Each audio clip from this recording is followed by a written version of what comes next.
Tichirimoka munzvimbo yeMount Darwin Chitsvairo Village uko kuri kuitika zvakasiyana siyana. Takakuratidzai nhau dzeva ibatwa nemhepo zvichinzi mufi haafaniri kutovigwa kana tisati tataura zviri pasi pemwoyo wedu. Panguva inoka regai timbokuratidzai vamwe vevanhu vakapona mutsaona yakazouraya mwanakomana uyu, vatiudzewo zvizere. Rangu zita ndinonzi Andrew Neshamba. Senguva dzese muri yeZimbabwe, tinokurudzirai kusubscribe kuDrumas Media. Drumas Media, taking you to another level.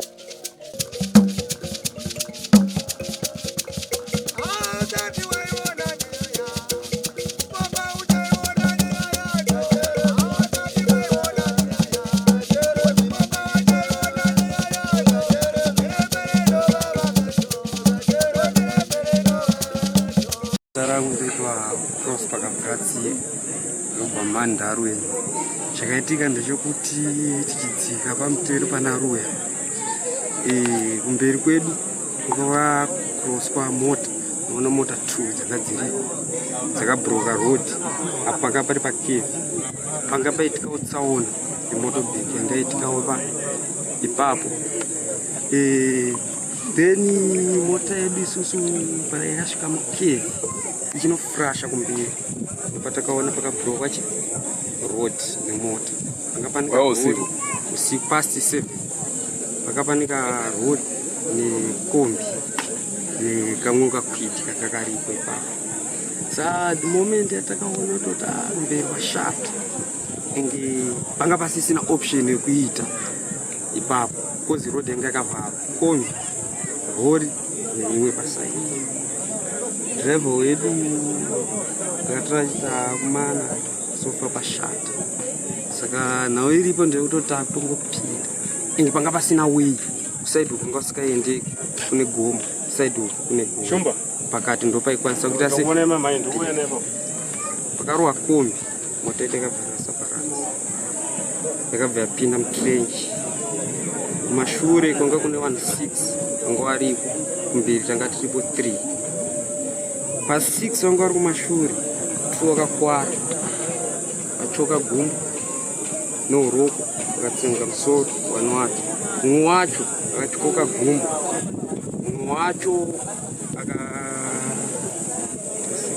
akatyoka musana netumbavu. Then zvadaro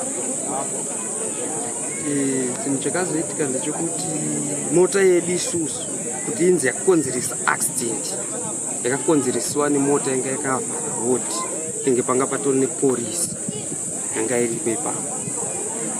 Mota yedu isusu yakarasa direction payakarwa kombi chinoswevha, yakaswevha ka3 kechi4 ndipo yakadzoka unopinda mutrench. Saka mapurisa ndo anga akaita roadblock. Mapurisa yanga atori ipapo yakatoita roadblock. Uye vakanga vakaisa saini yaitanga sina kusvika panguva yakadaro. Vanga vasina isa saini. Apa vanga vari mukevi. Vanga vari mukevi nemonga vari. Mota yedu isusu chinorwa kombi handiti. Chinorwa kombi. Ndikatasa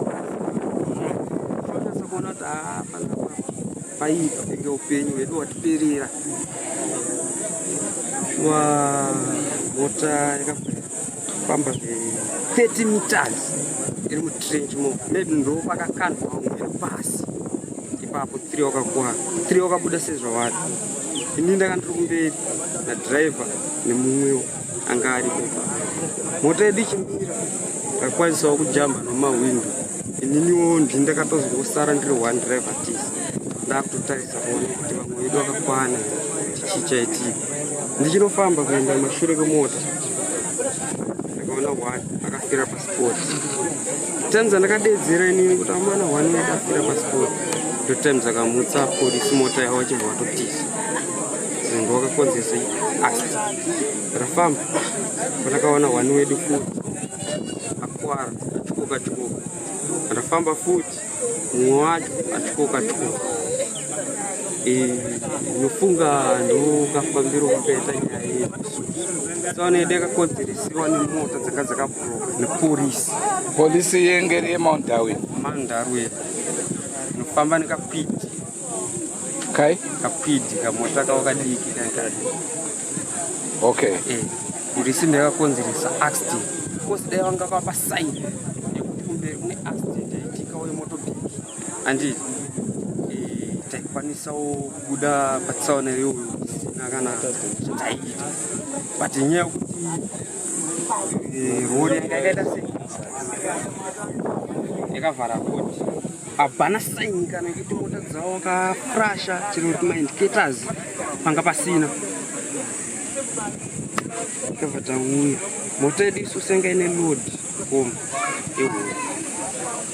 handbrake yeye yakatanga kubata mota driver akasvika pakutata kumanenda shuwa takashingisana sport 3 kumberi koko kati ashapinda ini ndinanga ndiri papasenja kwakarohwa kombi koko ndopanga ndakagara shuwa mota yakanopinda kwatakaita nyashadza Mwari nyashadza Mwari kubudawo kwatakaitawo vamwe vatu vabedu vakatadza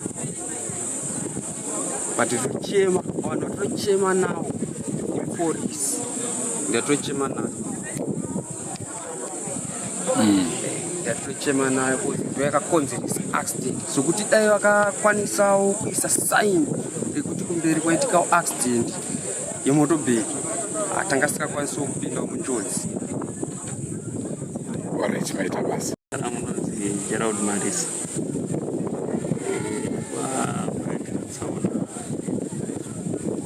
Pakatika tsaona inini ndakati ndinoita basa ndakauya ndikati inokumana chindisiye Mudarweni mandikurutsirawo Mudarweni mutaundi ndikati kana madzoka imi munoita sei kufonera kuti imwe ndoti tinofanira kunge tichizoenda kuseni kuti tipedze malodzi evanhu semunhu anenge ari maneja webasa racho.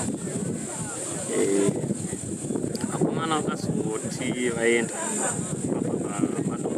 Darwin hapana kumboita 20 minutes vakomana vakabva vazofonera vandita mota yera semota yera ndikati chii chatoti mota idaro vakomana vanti vanyatsonzwisisa chiregai pandazongoti chiregai ini ndimhanye ndiuye ipapo ndoona zvakamira sei ndiyangu apa patondimandafika pasipoti ndikati chiregai ndipine mota ndimhanye ipapo ndoona kuti tinobatsirana sei pandomhanyira ndikaita ndikasvika ndikazokonzesesa mota dzandikavhara shuwa mota ndikadziona ipolisi yanga iri apa ipolisi yayo yanga yatobuda ndikazosvikawo imwe pikapu yepolisi yanga yasvika ipapo yedu angashaira panzvimbo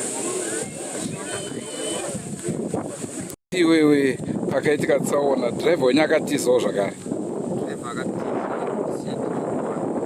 aitizei andikuona kuti pamwe akavhanira paakaona munhu akafa patakangotesa patakaburuka mumota takangotendera mota yedu tichizoona munhu akafa mumwe wangu ndakafunga kuti pamwe akudzoka kufonerawo murungu wedu apo anga achitotiza akabva ndisiyawo ndiri wani. Saka driver akatiza, polisi yakatiza. Driver akatiza, polisi yakatiza. Ndakasarawo ndiri wani. Ini ndini ndakazokwanisa kufambisa information kuti ndo zvaitika kunoku tasangana netsaona. Ndo pakazotanga kuzarawo vanhu vachinoungana vachinzwisisawo kuti chii chaitika ndichiwatsanangura. But uyu maisaziva kuti anogara kunoku here mukomana? Uyu mukomana yanga iri first time yekutomuonawo enge yekushandawo futi kubasa kwedu. Yanga itori first time because ini ndaifungawo kuti mukomana uyu ndiye anga ari varidzi vehuni because pane varidzi vehuni vanga varimo vanga tinawo kune 2 vakakuwara vachiwa ndaitongoti ndokusaidi kwaari then azofa ndo patakatozoziva kuti no mukomana ari kusaidi kwedu isu. Ndinonzi Stanley Futumari sabu kunyamukondiwa. Tiri pano pa village rangu pane chitiko paitika rufu saka pane chitiko chatozotishamisawo kuti kuti chii magariro anga tikaita tasingazivi kuti ndozviri mukati musha uno.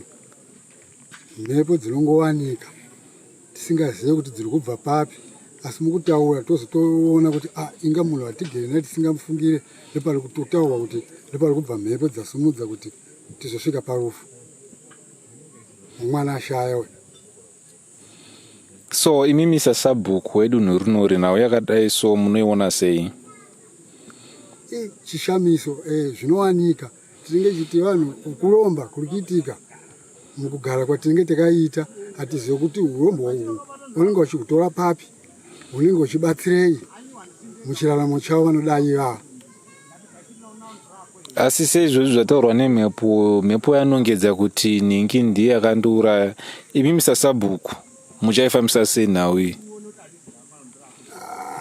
Pakadai apa tichagara pasi tionesana ndino komiti yangu yandinofanira kugara nayo pasi, tapedza kufushira mufu tionesana kuti tofamba sei. Onai musha wapinda makuna kunaya. Saka mukuonesana tichaona kuti tozvigadzirisa takamira sei.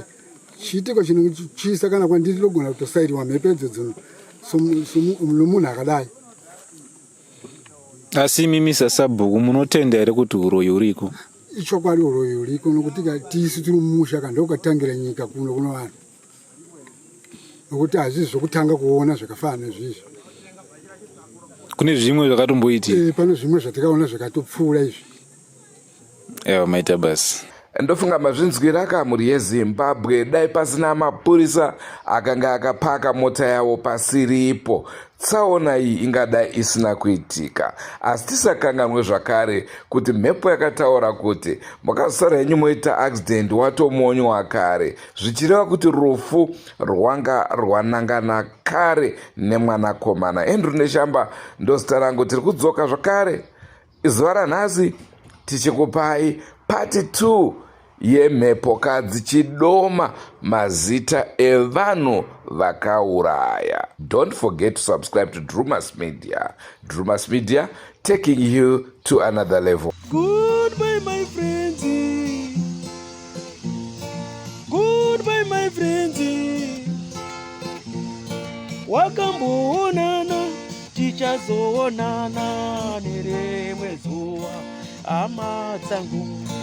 Goodbye my friends. Goodbye my friends. Wakamboonana tichazoonana nerimwe zuva hama dzangu.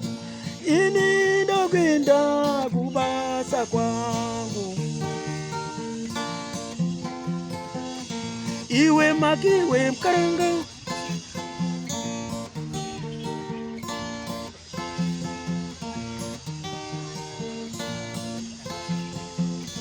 Iwe makiwe mkaranga. Iwe makiwe mkaranga.